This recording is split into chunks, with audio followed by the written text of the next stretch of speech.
Hello, I'm Hot Toddy. This is Miss Pengrino. Hey. And welcome to a very special episode of Get Real. Yay, I'm first. I didn't know who was going to start Me, it. I did. I bowed my head, but then you said it. I'm like, Real. Hi, how are you? If you paid attention to the thumbnail of the episode, you probably know that this isn't your typical episode of Get Real. We're not going to talk about one movie.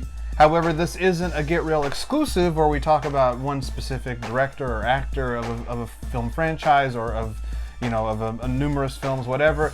What this episode is an episode we'll do once a year if we want to and remember in the future. If we remember being the main... That's the main thing. The main thing. Where we talk about movies that we saw the previous year but we did not talk about on Get Real. Yep. So we're doing a catch-up, if you will, a 2021 catch-up review 2021 review of all the films that we saw in 2021 that we did not talk about on Get Real. Not necessarily were they not good enough to get their own show, but a lot of them, they were just, we're movie fanatics, so, actually, just can't do... Actually, no. That might be the case for some films. That maybe we just didn't think. For some of them. We just didn't want to talk about it. That what is there really to talk about for an entire episode of Get Real? Or maybe they happened to come out and we saw them around a time that another movie came out. And we wanted to see it more important. And we talked about it instead. And so I have a list here of films that either myself or Miss Pengrino has seen, or we both have seen. And we just didn't talk about it on Get Real. So, and remember, this is strictly movies from 2021 and 2021. Before New Year's Day 2022. So, the first film that we'll talk about, because we're going to about 12 movies. 12 movies in one episode. Insane. This may get DV'd up into 2 episodes. Depending on how most likely, I don't know. Or maybe... I don't know, we may not have enough to say about a lot of them. So. I really don't know how this is going to go. It might be... Who knows? But okay, let's get right into it. The first film, it was one that you and me both saw. Yep. We both thoroughly enjoyed. It was A Quiet Place Part 2. What is going on?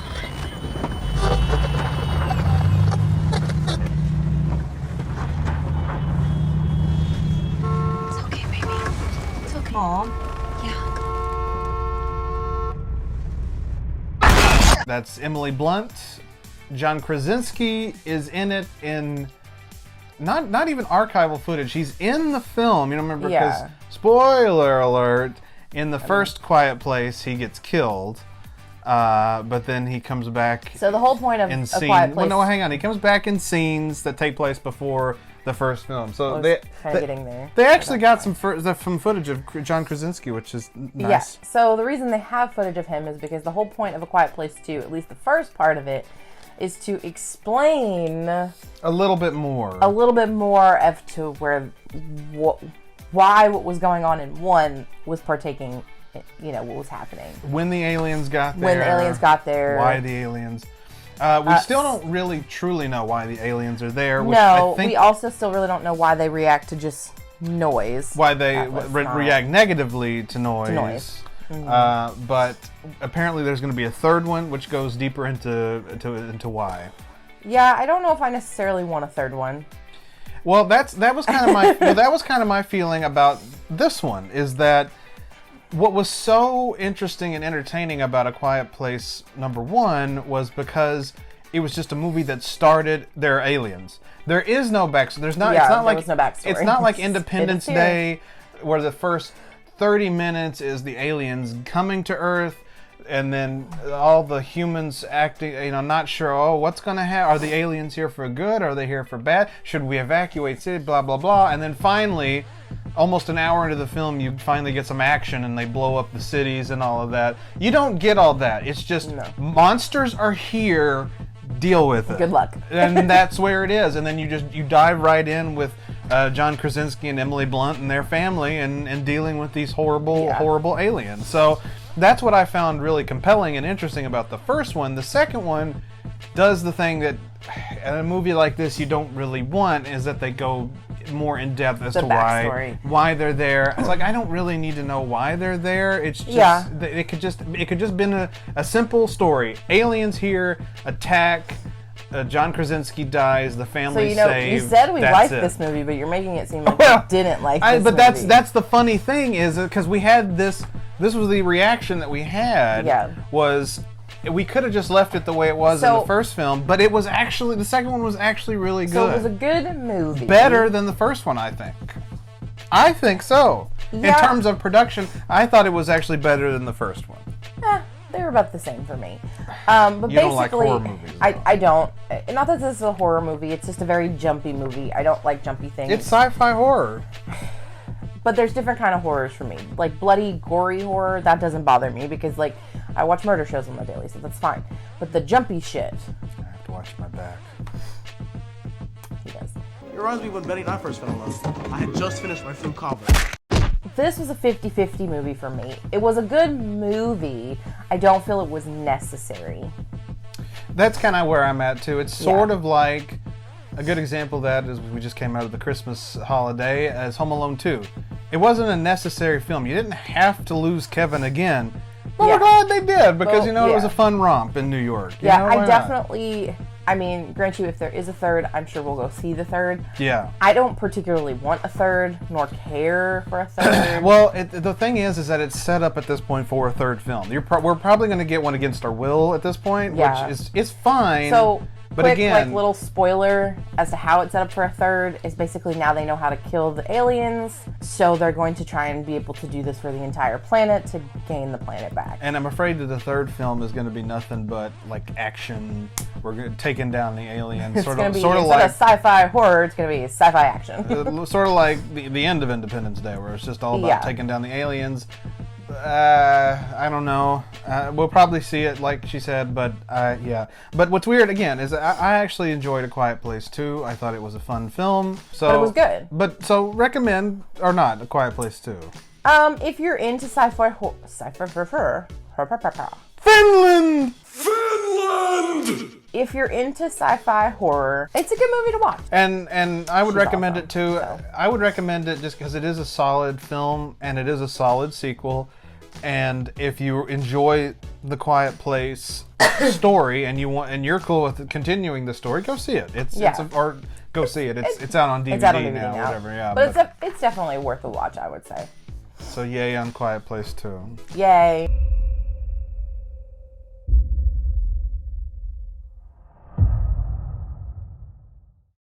So the next film is The Hitman's Wife's Bodyguard.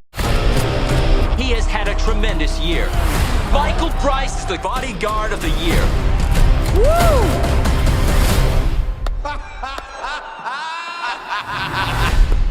Is he a relative of yours? God, no. Darius Kincaid, the hitman, wanted for like a zillion murders around the world. And how often do you have this dream? Just once. Well, that's not A night.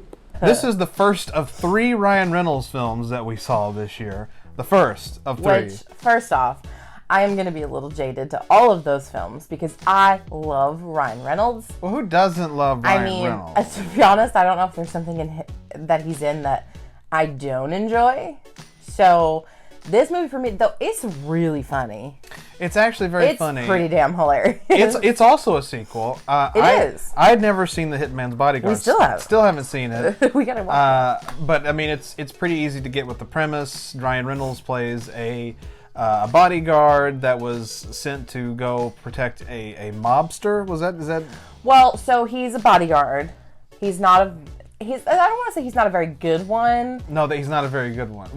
He's what he is. He's an idiot savant. He knows all the ways to be a good bodyguard. He's very action friendly. He can beat people up, but he's inept. When he tries, yeah, things go terribly wrong. When he doesn't try, things go really well. He's cousin Virgil on the Andy Griffith. Yeah, show. if you don't watch him, he's fine. Yeah. Anyways, so he is, I don't want to say laid off, but he's like sabbaticaled, if you will. And yeah. Sabbaticaled. It's going to be a word because I made it and I said it. So while he's on sabbatical, the person who kind of caused the sabbatical, this this hitman. His wife comes to him because she goes to get him for Samuel They're L. gonna go murder Samuel L. Jackson in prison, I think, and they have to go bust him out. I think it's been a while since we saw the film. Somebody's gonna hurt Samuel L. So. And that's what we get to. The stars of this film is Ryan Reynolds, Samuel L. Jackson. He plays the hitman, and the wife is Selma Hayek. Selma Hayek, I love her too. And this is actually the first of 2 films that I've seen Selma Hayek in this year. So she comes to get Ryan Reynolds. Then 3 of them kind of become like this partnership that's kind of hilarious and ridiculous. But this is sort of why we didn't talk about it on Get Reels, because, I mean, what can you say? It's an action comedy. It's a dark action comedy. Mm-hmm. It's funny. It is. It's a funny film. It's really funny. Morgan Freeman also in it. Oh, he plays Ryan Reynolds' dad. But spoiler alert, he's the bad guy. He's one of the bad guys. He's a bad guy. Again, I don't remember the whole thing. He was good, but then he's like, hey, the bad guys pay more. So he starts working for the bad guys. Is that how they say it? Mm-hmm. Yeah. But yeah, overall, the movie was very entertaining. Like I said, I thought it was pretty Again, funny. It had Ryan Reynolds in it. He's always entertaining. And that's the first of 3 films he was in this year. Is the one with him, The Rock, and Gal Gadot? Well, don't spoil it. But is it on there? I'm not gonna. Would you recommend The Hitman's Wife's Bodyguard? Oh, absolutely. Sure. It was a fun film to go see on just a regular night, to go see a movie. I will always more highly recommend comedies because that's my thing. So. I mean, I love comedies too. I'm not knocking comedies. Yeah, but I like even like stupid. You do. You like all of Adam Sandler's movies, which I think not all of them. No, yes, you do. I do not like Spanglish, and I do not like Click. Oh, but that means nothing. There's so many other bad movies of his that you do like. Yeah, I'll watch them because I love Adam Sandler. That's besides the point. This is Adam Sandler. His movies stopped being enjoyable at Mr. Deeds. I did enjoy the first Grown Ups. I haven't seen Uncut Gems, but I've heard great things. I haven't seen that either. And you'll note we've stopped talking about the movies we have seen, and we're starting to talk about Adam Sandler movies. So let's stop that. Let's go back. Would recommend. Hitman's Wife's Bodyguard. Woohoo. The next film, this is one you did not see, but I did see. It's called The Tomorrow War. Okay, none of you are my child. Has anyone seen Miri? Aww.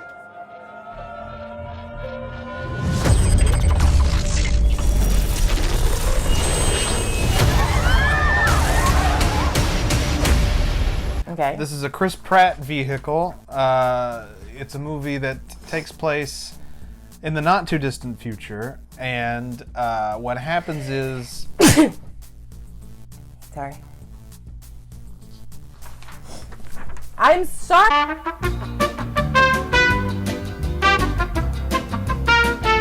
So the Chris Pratt plays a dude. He wants his life to mean something. His life is meaningless. He's got a family, but he's not where he wants to be. All of a sudden, this person jumps out they're watching TV, and he jumps onto the screen and says, "Listen, I'm from the future. There is a future war that's happening, and all of mankind rests on the shoulders of you people, of you all. We need your help." This is like the war takes place like 30, 40 years into the future. Okay. It's like, look, we need your help. So they start bringing people from however long in the past this movie takes place. And again, these are movies we've seen over the years, so I forget some of the details. But anyway, so they take normal, regular people from our time into the war, and like tons of them get slaughtered because they're fighting against these like alien creatures that are just decimating the world at that time. But anyway, Chris Pratt gets recruited into it. He goes, he fights, he loses friends, and he fights in the war and everything, and in the end they defeat the aliens because they realize that one of the aliens crash lands on Earth, gets frozen in the time that Chris Pratt lives in. And so he says, well, if we just go destroy this thing, once he gets back into the past, what if we just go destroy this alien? This whole thing won't happen. So they kill the alien, blah, blah, blah, end of the movie. He saves the world, and hey, guess what? His life has meaning. Oh. Bullshit. It's a great thing. But it was... I don't want to say it was hot garbage, but... It sounds like hot garbage. But, I mean, it's like...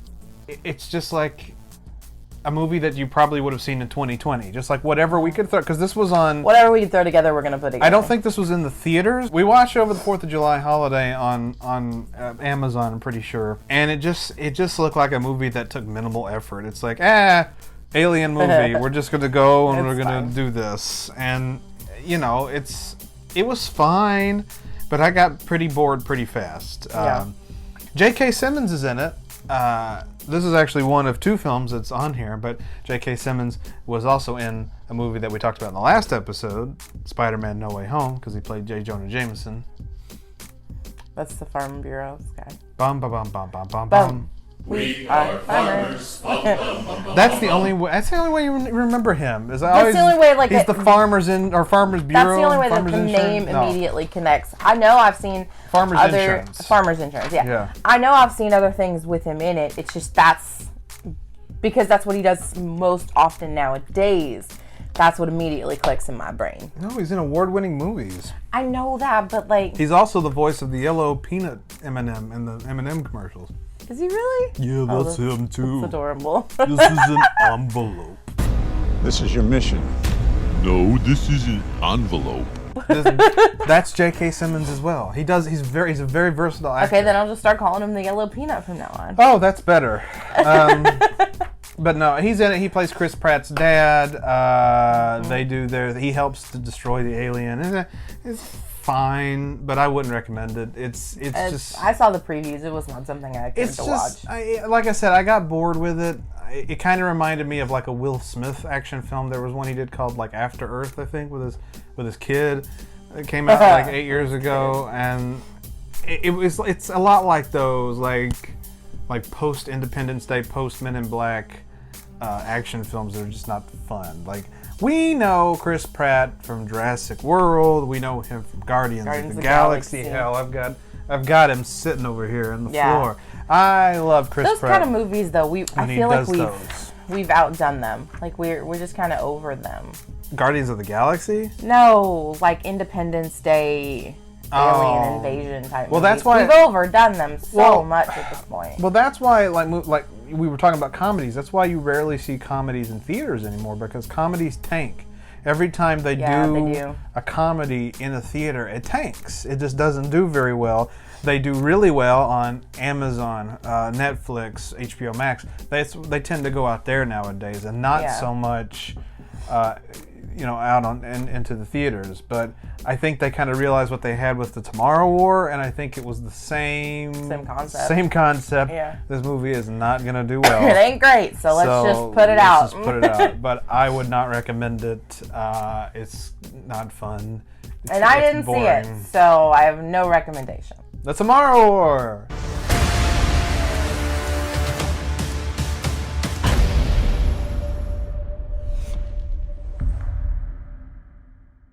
The next movie is also a movie I saw without you.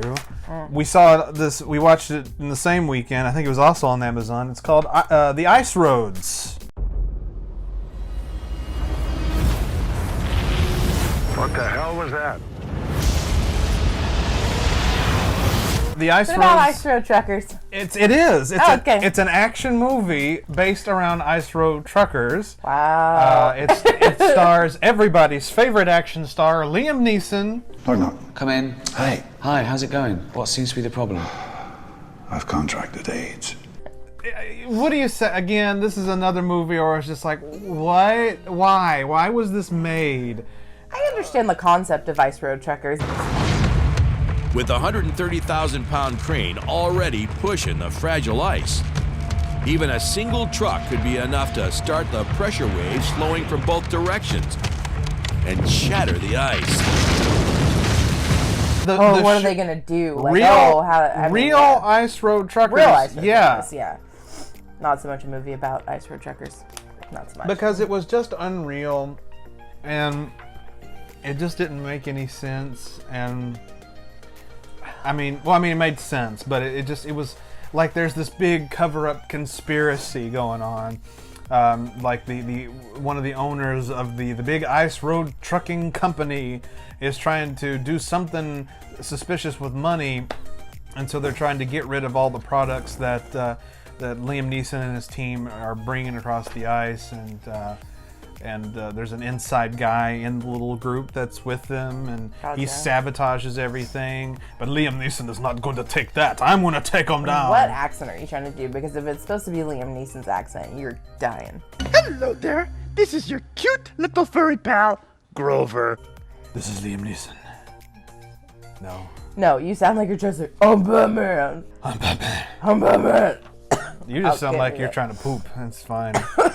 But anyway, and so, they try to get rid of everything. They try to get rid of Liam Neeson. Liam Neeson, you can't get rid of Liam Neeson. So he goes and attacks and blah, blah, blah. It's also... All right, would you recommend? It's another movie that was just sort of just sat on my head. It was okay, we get it. Action-packed film. Cool. Woo. Let's just say, I do know this. Your mom, who enjoys watching the ice show truckers. Does mom? I think it was dad. My dad. No, I'm pretty sure your mom enjoys the show. They could be both of them, but I know your mom. His parents, whatever, like the show, and neither one of them, I think, like this movie. No, right? neither one of them did. Yeah. And that's the thing, is because I think you're right, because I think it was her idea to watch the movie to begin with. I'm pretty sure your mom's like really into ice. And we were just like, okay, and then we watched it, and oh. So would you recommend? No. Yeah. It was another movie that did not go to the theater, and instead good thing it didn't. stayed on streaming, and I don't think it streamed very well. It was just kind of meh. Blah, blah, blah, blah. But it's fine. Ice Roads, don't do it.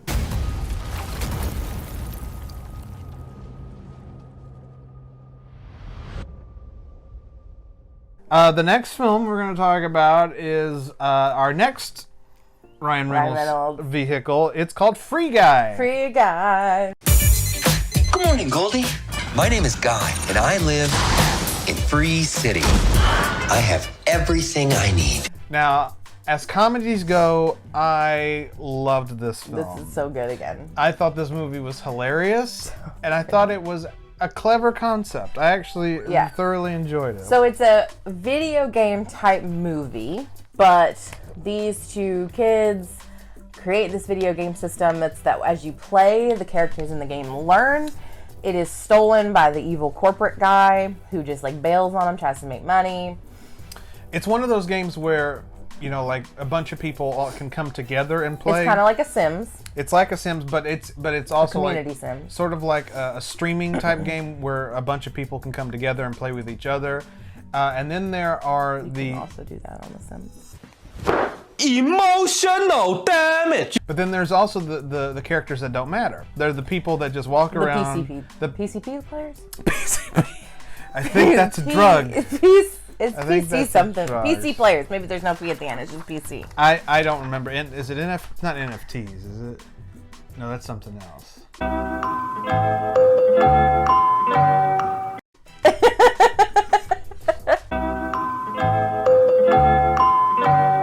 NPCs. NPCs. Non-pertinent customers. Non-playing characters. Non-playing characters, I'm pretty sure. But no, it's the characters in the games that don't do anything. You just walk by them or you run into them, or maybe you can just kill them and it just not be a big deal. Nobody cares. Yeah. Ryan Reynolds' character is one of these things, but he becomes sentient. Because what the creator's original thing was that these players would eventually grow and learn from you playing. Mm-hmm. And so he's, we're seeing it from his point of view. Like, it's a normal world, that he gets up every day, he gets his coffee, he meets his friend, he goes to work. And then we find out he's this character in this game. He figures out he's a character in the game. He doesn't even realize it. And so we follow him along this experience, and he meets a player who's trying to figure out, who he is. So the world thinks he's this player because there's no way that this non-important character is actually playing. Yeah, now there's spots all over the camera. Bullshit. So the whole purpose of the person that he's meeting, the reason, well, okay. You can keep talking. The reason she is in the game is to find this secret loop. Who's she? You just say she. I don't know. I don't remember her name. I don't either. But he meets a girl. He meets a girl, the main character. She is playing in the game because she's on a hunt to find the little chip, basically the glitch that's in the game that shows their original programmed game, so that she can prove that it was stolen and get it back. Nobody follows you anyway. Emotional damage. So what it is the creators of this game, they split company. They don't like it. They have a falling out. The one guy gives the game to this corporation. The corporation... He doesn't give it. They take it. Okay. They fudge it up, and then it's up to him and his partner, who's a girl. I point that out because she becomes a girl in the game as well. Ryan Reynolds falls in love with her. So they get in and they try to save the game and take it away from the corporation. And in the meantime, Ryan Reynolds' character becomes sentient and shenanigans ensue. Yeah. And he's like triggering some of the other characters to become sentient as well. Yeah, and they all eventually do. And yeah. It becomes a big hullabaloo. It does. But it's hilarious and it's funny. And there's a big created musclehead Ryan Reynolds too. That's hilarious. Do you remember that character? I do. What show are we doing right now? So would you recommend Free Guy? I would, for sure. Go watch it. It's a very funny movie. It's really good. It's entertaining. Again, not a lot to say about it. It's a comedy. It's a interesting they are concept. what they are. Just go watch them. And it's fine. Yeah. You know, it's good. I liked it. It was fine. So go see Free Guy. Yeah.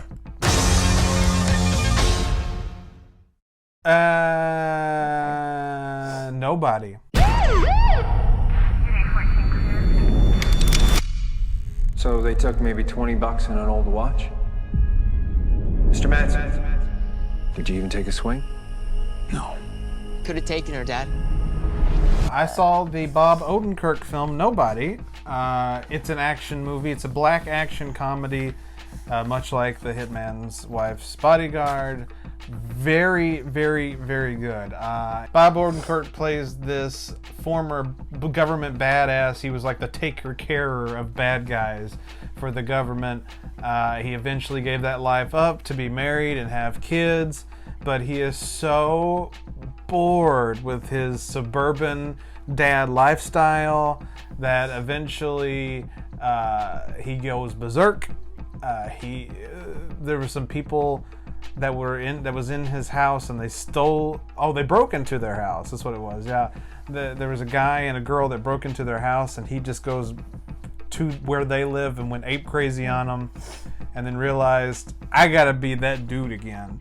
And just starts, and he inadvertently gets in the middle of like this big like mob thing that's going on. Because he was on a bus with some douchebags. One of the douchebags was like the son of a major player from another country, and so everybody in that country who's baddie comes and tries to kill Bob Odenkirk. Bob Odenkirk is too badass. He can't. So what you're telling me is he's the new Chuck Norris. Bob Odenkirk, a comedian. Better Call Saul, Mr. Show with Bob and David. Bob Odenkirk is in fact the new Chuck Norris. I believe that's the case. But anyway, he's a super badass, and he ends up taking everybody out. It's a bloodbath, but it's done in a Quentin Tarantino funny way. It's very entertaining, and he was great in it too. You know, like Bob Odenkirk, like I said, he's a comedian. He is an actor, professional actor, because he's been in shows like Better Call Saul and stuff like that. But he was just really good and funny in this, and the movie was just super badass. It was one of my favorite movies of the year. So that's a definite recommend then. Nobody, go see Nobody. Go see it. It was just so much fun. But yeah, Nobody was great. I'm a very big fan of Nobody. I'm a big fan of Bob Odenkirk too. Such a good film. Thoroughly enjoyed it. go check out Nobody. I don't have anything else to say about it. It was just a fun film. Yay. Our next film is